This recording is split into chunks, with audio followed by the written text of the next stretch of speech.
Hi friends, this is Shiva and welcome back to my channel. Friends, నేను నిన్న మీకు ఒక వీడియో పెట్టాను, దయచేసి వినండి, డబ్బులు పోగొట్టుకోవద్దు అనే ఒక వీడియో పెట్టాను. ఆ వీడియోకి అయితే మంచి పాజిటివ్ రెస్పాన్స్ వచ్చింది.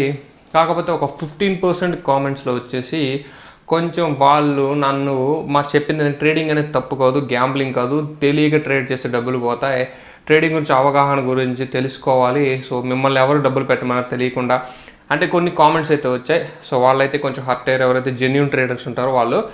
సో ఇప్పుడు నేను ఈ వీడియోలో నేను చెప్పదలుచుకుంది ఏంటంటే, ట్రేడింగ్ గురించి కొన్ని విషయాలు చెప్తాను. ఎవరైతే కొత్తగా ట్రేడ్ చేయాలనుకుంటారో వాళ్ళైతే ఖచ్చితంగా ఈ వీడియో చూసి తర్వాత ట్రేడ్ అయితే చేసుకోండి. సో ఒక 5 మినిట్స్ అనమాట, ఒక 5 మినిట్స్ చూడండి, మీకైతే ఒక అవగాహన వస్తుంది అనమాట. అలాగే మీకు ఎవరికైనా సిరామిక్ మ్యాట్స్ కావాలంటే వీడియో లింక్ అయితే కింద డిస్క్రిప్షన్లో ఉంది, అక్కడ వాట్సాప్ లింక్ ఉంది. వీడియో చూసి మీకు నచ్చితేనే అక్కడి నుంచి ఆర్డర్ చేసుకోండి. మొట్టమొదటిసారి మన ఛానల్లోనే చూస్తుంది, దయచేసి సబ్స్క్రైబ్ చేసుకుని నాకైతే కొంచెం సపోర్ట్ అయితే ఇవ్వండి. మరికెందుకు వీడియోలోకి వెళ్దాం రండి. ఫ్రెండ్స్, ఇక్కడ ఫస్ట్ ఈ స్టాక్ మార్కెట్స్ అండ్ ట్రేడింగ్ గురించి ఒక 2 విషయాలు చెప్తాను. ఒకటి, నేను ఫినాన్స్ స్టూడెంట్ అండి, సో నాది MBA ఫినాన్స్ అనమాట.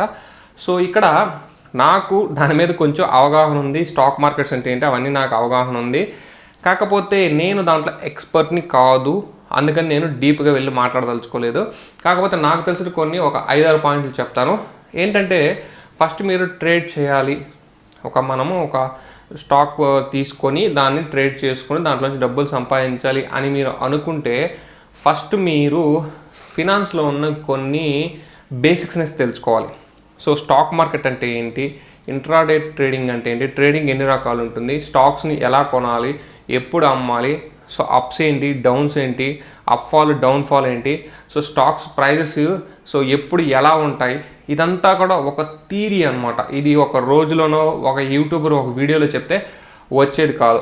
ఇదంతా 6 మంత్స్ వరకు మీకైతే ప్రాక్టీస్ కావాలన్నమాట. పేపర్ ట్రేడింగ్ అని ఒకటి ఉంటుంది. సో ఫస్ట్ పేపర్ ట్రేడింగ్ చేస్తే తర్వాత మీకు ఈ ట్రేడింగ్ అయితే చేయడానికైతే, రియల్ టైం ట్రేడింగ్ చేయడానికైతే మీకైతే ఎక్స్పీరియన్స్ అయితే వస్తుందన్నమాట. సో ఇవన్నీ తెలుసుకోవాలి.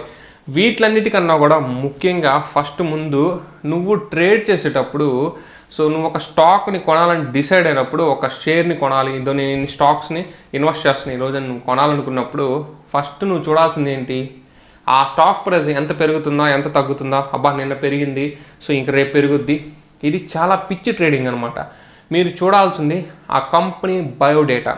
సో ఆ కంపెనీ బయోడేటా మీరు కానీ తరువుగా చెక్ చేస్తే ఫస్ట్ ఆ కంపెనీ ఏంటి, దాని ఫౌండర్ ఎవరు, అది ఏ గ్రూప్స్ అలైన్ అయి ఉంది, దాంట్లో కొత్తగా ఎక్కడి నుంచి మనకి షేర్స్ వచ్చాయి, సో ఎవరెవరు దానికి, ఇప్పుడు జియోకి చూడండి, కొత్తగా ఫేస్బుక్ నుంచి ఇట్లా రకరకాల పెద్ద పెద్ద దిగ్గజాల నుంచి అయితే జియోలో మనకి షేర్ వాల్యూ అయితే పెంచుకుంటూ పోతున్నారు, అంటే షేర్స్ అయితే యాడ్ అవుతున్నట్టు వాళ్ళైతే ఇన్వెస్ట్మెంట్ చేస్తున్నారు అనమాట.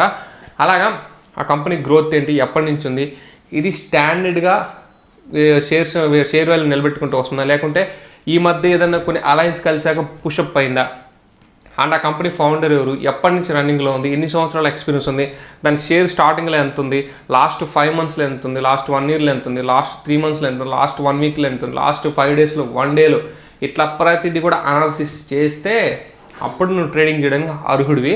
అప్పుడు నీకు ట్రేడింగ్లో నువ్వు స్టాక్స్లో ఇన్వెస్ట్ చేయాలంటే నీకు ఒక బ్రీఫ్ ఐడియా వస్తుందన్నమాట.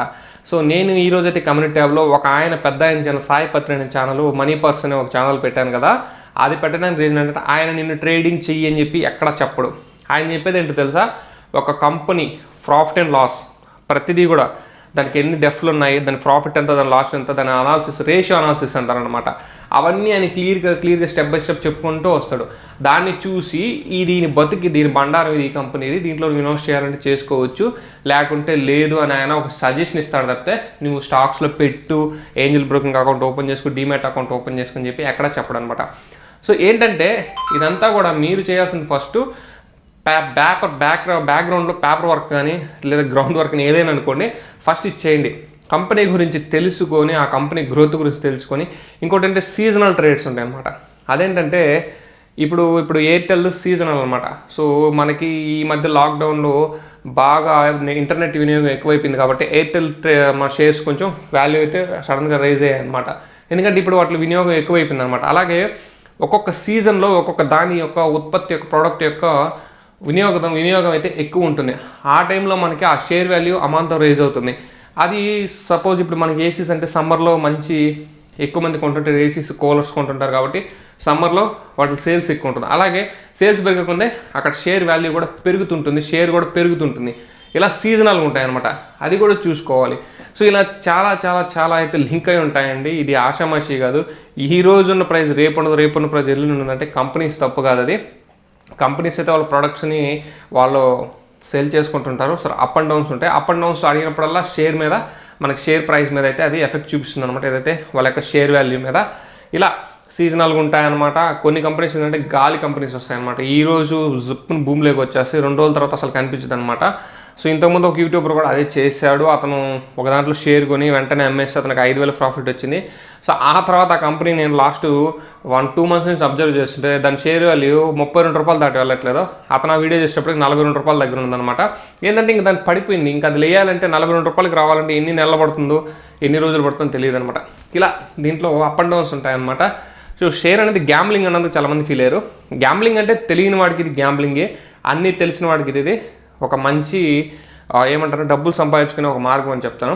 నేను దాన్ని తప్పు అని చెప్పట్లేదు, చేయొద్దు అని చెప్పట్లేదు. సో ఇన్ని ఉంటాయి దీంట్లో. ఒక ఫినాన్షియల్ అనలిస్ట్ సలహాలు తీసుకోండి, వాళ్ళు ఏం చెప్తారు వినండి. సో విన్నాక మీకు ఒక సొంత అవగాహన వచ్చాక అప్పుడు మీరు తీసుకెళ్ళి ఇన్వెస్ట్ చేయండి. నిన్న చెప్పాను కదా నేను 500 ఇన్వెస్ట్ చేశాను. 500 వెయ్యి అనేది నేను జస్ట్ టైం పాస్కి దాంట్లో ఉన్న విషయం తెలుసుకున్నాను ఇన్వెస్ట్ చేశాను. 500 వెయ్యితే మీరేం సంపాదించలేరు. మినిమం మీరు 10 లక్షలు నీ చేతిలో పట్టుకుని దిగితేనే మీకు మీరు స్టాక్ మార్కెట్లో డబ్బులు సంపాదించుకోగలరు. ₹1,00,00,000 ఇన్వెస్ట్ చేస్తే నెలకి 50,000 నుంచి 60,000 ₹1,00,000 సంపాదించగలరు. ఎందుకంటే అలా ఉంటుంది స్టాక్ మార్కెట్. సో 5,000 పెడితే 10,000 వస్తుంది అనేది అయితే అంత ఫేక్ అనమాట. సో ఇప్పుడు యూట్యూబర్స్ ఏవేవో చెప్తున్నారో అవన్నీ కూడా మర్చిపోండి, అవన్నీ వద్దు. సో ఇది నిజం. ఒక ఫినాన్స్ స్టూడెంట్గా నేను చెప్పేది ఏంటంటే సో ఇలా ఉంటుందన్నమాట. So profit and loss accounts అనేవి మస్ట్ అండ్ షుడ్గా ప్రతి కంపెనీకి చెక్ చేయండి, దాని డెఫ్లు ఎంత ఉన్నాయి, ఇలా చాలా ఉంటుంది. నేను చెప్పుకుంటూ పోతే ఒక చాట భారతం ఉంది, నేను పైకి చెప్తున్నాను అనమాట. సో ఫస్ట్ కంపెనీ గురించి స్టడీ చేయండి ఫ్రెండ్స్. స్టడీ చేశాక మీరు మీ డబ్బులు, మీ విలువైన డబ్బులు తీసుకెళ్తారంటే ఇన్వెస్ట్మెంట్ చేస్తారో లేదో అనేది మీకు అర్థమవుతుంది. ఈ స్టడీకి అంతటికి కూడా చాలా టైం కావాలి. ఎంత టైం కావాలంటే మీరు ఒక రోజులో 8 గంటలు దీని షేర్స్ మీద కూర్చోవాల్సి వస్తుంది అన్నమాట. స్టాక్ మార్కెట్ మీద 8 గంటలు కూర్చుంటే మీకు అంత నాలెడ్జ్ వస్తుంది. సో 100 కంపెనీలు ఉంటాయి, 100 కంపెనీలు స్టడీ చేస్తున్నారు. కొన్ని మనకి ఫారిన్ అలయన్స్ కంపెనీస్ ఉంటాయి, కొన్ని మన ఇండియన్ కంపెనీస్ ఉంటాయి, కొంతమంది ఇన్వెస్టర్స్ చాలా అంటే రకరకాలుగా ఉంటాయి అనమాట. సో ఎవరు ఎప్పుడు ఎలా ఏ కంపెనీ ఎలా షేప్ అవుతుందో చెప్పలేము అనమాట. సో కాబట్టి నేను చెప్తున్నాను, సో కొంచెం అర్థం చేసుకోండి. అంతేగాని స్టాక్ మార్కెట్ చెత్త అని చెప్పట్లేదు. స్టాక్ మార్కెట్ నెంబర్ 1, అదే మన ఇండియాని పైకి లేపుతుంది, మన జీడీపీని పెంచుతుంది. స్టాక్ మార్కెట్ గురించి ఎటువంటి ప్రాబ్లం లేదు. కానీ ఇక్కడ కొంతమంది యూట్యూబర్స్ బలవంతంగా ప్రమోట్ చేసి పాపం ఏమీ తెలియని అమాయకుల్ని స్టాక్ మార్కెట్లోకి దించి వాళ్ళ లైఫ్ని, వాళ్ళ డబ్బుని నాశనం చేస్తున్నారు. ఆ ఒక్క విషయం మీదే నేను వీడియో చేస్తాను. ఈ రోజు అయితే క్లారిటీ ఇస్తున్నాను. Stock markets are always good, but ఏం తెలియకుండా స్టాక్ మార్కెట్లో దిగేవాడే నిజంగా తప్పు చేసేవాడు, వాడినైతే ఎవడో కాపాడలేడు. ఇది ఒక విషయం అయితే నేను ఈరోజు మీకు చెప్పాలనుకుంటున్నాను. సో ఫ్రెండ్స్, ఇది మీరైతే ఒక మంచి ఫినాన్షియల్ అనలిస్ట్ని కానీ లేదా ఒక మంచి ఈ ట్రేడింగ్ ఛానల్స్ ఉంటాయన్నమాట, జెన్యూన్ ఛానల్స్, వాటిని ఫాలో అయ్యి నాలెడ్జ్ గెయిన్ చేసి తర్వాత అయితే ట్రేడింగ్ చేసుకోండి. తర్వాత మీ ఇష్టం. ఇది ఫ్రెండ్స్ ఈ వీడియోలో నేను చెప్పాలనుకుంది అయితే చెప్పేశాను. ఈ వీడియో కానీ నేను లైక్ చేయండి, షేర్ చేయండి, మన ఛానల్ అయితే సబ్స్క్రైబ్ చేసుకోండి. This is Shiva signing off. See next video. Bye bye now. Jai Hind guys.